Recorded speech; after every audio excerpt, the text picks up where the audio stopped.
मैया तेरे झुमके में मेरा दिल क्यों दीवाना है, मैया तेरे झुमके में अब नग जड़वाना है। हाड़ मांस वाले हर एक इंसानी शरीर में एक आस्था होती है, आस्था जो भरोसा दिलाती है कि अगर इस धरती पे मेरा जन्म हुआ है तो मेरा भी अपना मोल है, मेरे अपने अधिकार हैं, मेरा भी महत्व है।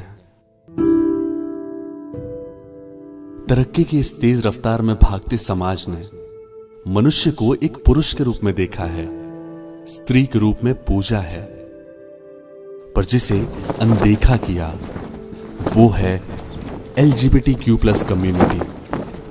कायदे और कानून इन दोनों की माने तो जितने अधिकार हमें मिले हैं उतने अधिकार LGBTQ+ कम्युनिटी को भी मिलने चाहिए थे, पर नहीं मिले। और शायद यही कारण है कि अपनी रोजी रोटी के लिए इन्हें उन रास्तों को चुनना पड़ा जिन्हें कोई शौकिया तो नहीं चुनता है।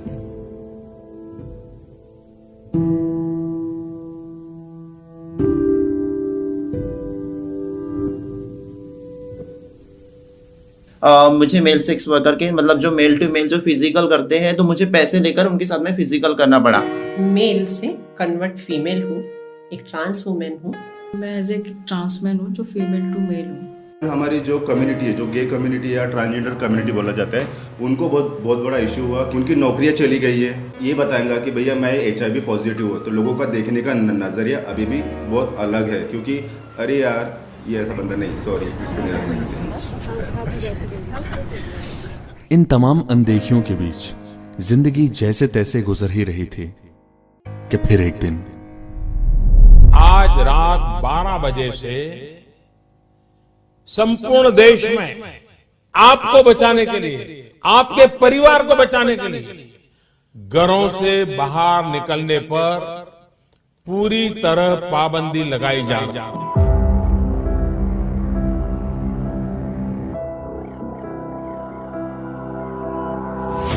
अगर उनकी पहचान पर सालों पहले उंगली न उठाई होती तो इन्हें इन तकलीफों का सामना न करना पड़ता। और ये हम नहीं बल्कि वो कह रहे हैं जिन्होंने इन तकलीफों को झेला है। ये लॉकडाउन पहले लगा तो हमको ऐसे लग रहा था कि लॉकडाउन एक दिन का है, लेकिन जैसे लॉकडाउन बढ़ाया गया, जो हमारा जॉब था वो बंद पड़ गया। अभी भी कोरोना की वजह से लोग डर रहे हैं, हमको बुला नहीं रहे हैं शादी ब्याहों में। लोगों से हेल्प मांगने गए तो लोगों ने कुछ लोगों ने बोला है कि नहीं हम नहीं कर सकते, तुम्हारा क्या नाटक ही रहता है, तुम ऐसे हो न वैसे हो। जो बोलते हैं ना घर वाले तक अपने घर में आने के लिए नहीं, अभी तू जहाँ पर है वहीं पर ही रहे। एक टाइम ऐसा था कि खाने के लिए बहुत ही कम राशन बचा हुआ था। हमको किराना तो मिलता था, लेकिन किराना खाना भी बनाने के लिए गैस लगती है, तेल लगता है, वो सब कुछ नहीं मिलता था।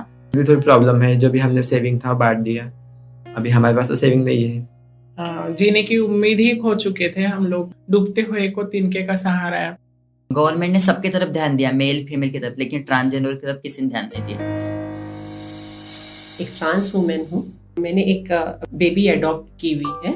मैं इसके पहले बैंगलोर में थी, होटल है जिसमें मैं एक वेटर का जॉब करती थी, लेकिन एक कोविड काल के वजह से मेरी जॉब चली गई। मेरी 20,000 रुपये सैलरी थी, उसमें से मैं 9-9,500 रेंट भरती थी, पर बच्चे का पढ़ाई का खर्चा था। मुझे हेल्प करने वाला कोई भी नहीं था, तो जो भी मेरे पास जमा पूंजी जो भी थी, यहाँ तक कि मैंने अपने कान के गोल्ड के थे वो बेच के मैंने फिर थोड़ा पैसा आया तो उससे राशन पानी लिया, उससे सब कुछ किया। यानी मेरी इतनी दिन खराब थी कि मुझे एक रोटी खाने के लिए भी बहुत मेहनत करनी पड़ती थी। पैसे तो कहीं ना कहीं से चाहिए, लेकिन ऑफिस की सैलरी इतनी कम है, 8,500 रुपए, जिसमें कुछ भी नहीं होता है। कोविड के टाइम पे मैंने बहुत लोगों से पैसे के लिए भी बोला, कम से कम 10,000 तो भी दे दो, मेरे घर का जो भी रेंट वगैरह होगा तो मैं उस टाइम पे निकाल सकता हूँ करके। तो फाइनली मुझे यही डिसीजन लेना पड़ा कि मैं मुझे मेल सेक्स वर्कर के मतलब जो मेल टू मेल जो फिजिकल करते हैं तो मुझे पैसे लेकर उनके साथ में फिजिकल करना पड़ा। 300, 500 इतने कम पैसे में मैंने अपना शरीर का यूज़ किया।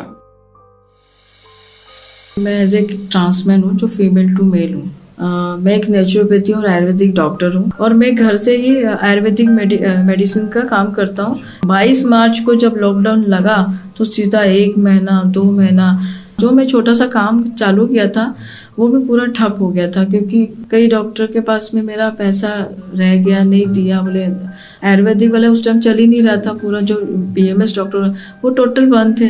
8 महीने ना मेरा पैसा आया, ना मेरा माल बिका, ना कुछ नहीं। अब सोच रहा हूँ बैंक से लोन लूँ या कुछ करूँ, तो बैंक बोलती है ऑलरेडी तुम्हारे ऊपर घर का लोन है, तुमको हम कैसे देंगे। कि कोविड से भी मुझे डर नहीं लगता था, लेकिन मेरे साथ मेरी एक पार्टनर है, मैं उसको भूखा तो नहीं रख सकता था। हाय, मेरा नाम आनंद चंद्रानी है और मैं सारथी का फाउंडर मेंबर हूँ। मुझे कम्युनिटी से फ़ोन आना शुरू कर कि सर अब हमको तकलीफ हो रही है कि हमारे पास जो सेविंग्स था ख़त्म हो गया है, अनाज था वो ख़त्म हो गया है, बेसिक ज़रूरत तो अनाज की है।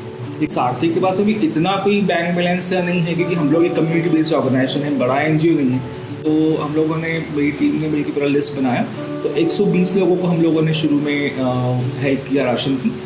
जितना भी बेसिक ज़रूरतें हैं, आटा, चावल और दाल और तेल, मसाले, तो ये शुरुआत हुई। फिर बाद में हमसफ़र ट्रस्ट मुंबई, जो हमारे गुरु ही है, हमारे मदर ऑर्गेनाइजेशन जैसे, तो हमसफ़र ट्रस्ट से भी बात चल रही थी, तो उन्होंने फिर अपने लेवल पे करीब 4 महीने तक राशन कार्ड दिया। तो हम लोग ने 6 बार 6 महीने में राशन डिस्ट्रीब्यूट किया और जितना हो सके हम LGBT कम्युनिटी को सपोर्ट करने की कोशिश की। अंदर ही अंदर जो घुटन पहले से थी कि वो एक गे है या लेस्बियन है या ट्रांसजेंडर है, तो वो जो एक अंदर घुटन हो रही थी वो ज़्यादा बढ़ती गई। जो मेंटल हेल्थ इश्यूज उस वक्त हुए हैं, उस वक्त काफ़ी कम्युनिटी को तकलीफ का सामना करना पड़ा है। सारथी ट्रस्ट के तरफ से बहुत हेल्प मिली है, मुझे पैसों की भी मदद की थी मेरे गुरु को। मुझे थैंक्स टू सारथी ट्रस्ट। उस वक्त मुझे बहुत तकलीफ थी कि हम लोग जस्ट आए थे ना, हमारे पास कुछ भी नहीं था। इन लोगों ने राशन बांटना शुरू किया, सभी TGs को दिया, ट्रांसमैन को दिया, ट्रांसवुमेन को। जी और जी, आप भी इंसान हो, हम भी इंसान हैं। हमारी सेक्सुअलिटी क्या है, हम हमारे बेडरूम में क्या करते हैं, इससे किसी को फर्क नहीं पड़ना चाहिए। ये अपनी लाइफ है, सबका अपना चॉइस है, इतना है, चाहे वो गे हो, कोई भी हो, अपने खुद के बच्चे को खुद को एक्सेप्ट करे। कि जैसे मेल और फीमेल को सारी फैसिलिटी मिलती है, उसी प्रकार हमारे कम्युनिटी को भी सारी फैसिलिटी मिलने को होना। हमारा जो तरीका है वो थोड़ा अलग हो जाता है, चाहे वो ट्रांसजेंडर हो, किन्नर हो, ट्रांसमैन हो, ट्रांसवुमेन हो, गे हो, लेस्बियन हो, बायोसेक्सुअल, सब अपनी अपनी जगह पे सब है। ये भगवान के दिए हुए ये वरदान है। पिछले 7 मिनट और 34 सेकंड में आपने जो देखा वो इनकी सिर्फ तकलीफ भर नहीं है, वो एक सवाल भी है हमारी ही इस सो कॉल्ड सोसाइटी से।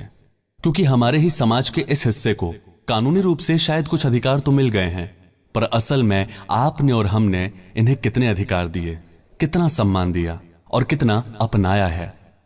जरा आंख बंद कीजिए, दिल पर हाथ रखिए, क्योंकि अंत में हम आपको उस सवाल के साथ छोड़े जा रहे हैं जिसका जवाब आपको खुद को देना है।